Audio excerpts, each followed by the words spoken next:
Hi friends, welcome back to our channel. இன்றைக்கி வந்து வீடியோவில் ஒரு இன்ட்ரெஸ்டிங்கான வீடியோ பார்க்க போகிறோம். வீடியோ எண்டில் வந்து நான் சொல்லியிருக்கேன், மிஸ் பண்ணாமல் பாருங்கள். காலையில் பார்த்தீங்கன்னா தம்பிக்கு வந்து பீட்ரூட் ரைஸ் செஞ்சு முட்டை ஆம்லெட் போட்டு வாட்டர்மெலன் அப்புறம் நேந்திரை சிப்ஸ் அப்புறம் கடலை மிட்டாய் வச்சு பேக் பண்ணி தம்பி வந்து ஸ்கூலுக்கு அனுப்புனதுக்கு அப்புறமா நம்மளுக்கு வந்து ஒரு 12 மணி போல் தம்பி ஸ்கூல்லேருந்து பேரண்ட்ஸ் மீட்டிங்காக வர சொல்லியிருந்தாங்க. அதுக்காக போனோம். போய் கொஞ்சம் நேரம் வெயிட் பண்ணிவிட்டு பேரண்ட்ஸ் மீட்டிங்கும் முடிச்சுட்டு வீட்டுக்கு வரும்போது தம்பிக்கு வந்து கொஞ்சம் ஃப்ரூட்ஸ் வாங்கிட்டு போயிடலான்னு சொல்லிட்டு நிப்பாட்டினோம். இது வந்து முக்ரோட்டில் வந்து எங்கள் மாமா தான் பழவண்டி கடை வச்சுருக்காங்க. பழங்கள் வந்து விலை ரொம்ப கம்மியாக கொடுத்துட்ருக்காங்க. உங்களுக்கு தேவைப்பட்டுச்சு அப்படின்னா கண்டிப்பாக போய் விசிட் பண்ணி வாங்கிக்கோங்க.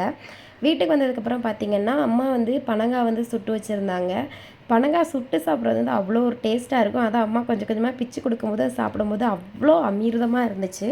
சாப்பிட்டுட்டு கொஞ்சம் நேரம் ரெஸ்ட் எடுத்துகிட்டு ஈவினிங் போல் பார்த்திங்கன்னா இன்றைக்கி வந்து முக்கியமான ஒரு வேலையாக வந்து ராம்நாடு வந்து கிளம்பிட்டோம்.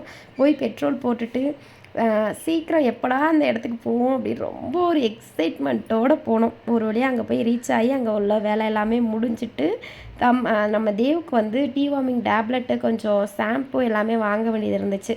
அது எல்லாமே வாங்கிட்டு ரிட்டர்ன் வரும்போது பேக்கரியில் நிப்பாட்டி கொஞ்சம் டீ சாப்பிட்டு போகலாம், கொஞ்சம் தலைவலியாக இருந்துச்சு அப்படின்னு சொல்லிட்டு டீ சாப்பிட்டுட்டு நம்ம வீட்டுக்கு வந்து வந்தாச்சு. அப்புறம் பார்த்திங்கன்னா நம்ம வீட்டுக்கு பக்கத்து ஊர், அதாவது நம்ம ஊருக்கு பக்கத்து ஊரில் வந்து இடிஞ்சகல்புதூரில் முளைக்கட்டு போட்டிருக்காங்க. அங்கே நம்ம வந்து போக போகிறோம். என்ன ஒரு ஹாப்பி நியூஸ் அப்படின்னு சொல்லி பார்த்திங்கன்னா, நம்ம பல நாளாக போட்டிருந்த ஒரு வருஷம் சேமிப்பு நகைச்சீட்டு வந்து நம்ம வந்து ஃபினிஷ் பண்ணிவிட்டு இப்போ நம்ம கையில் வந்து கோல்டாக வந்து இருக்கும்போது பார்த்திங்கன்னா அவ்வளோ ஒரு ஹாப்பியான மூமெண்ட்டுங்க இது.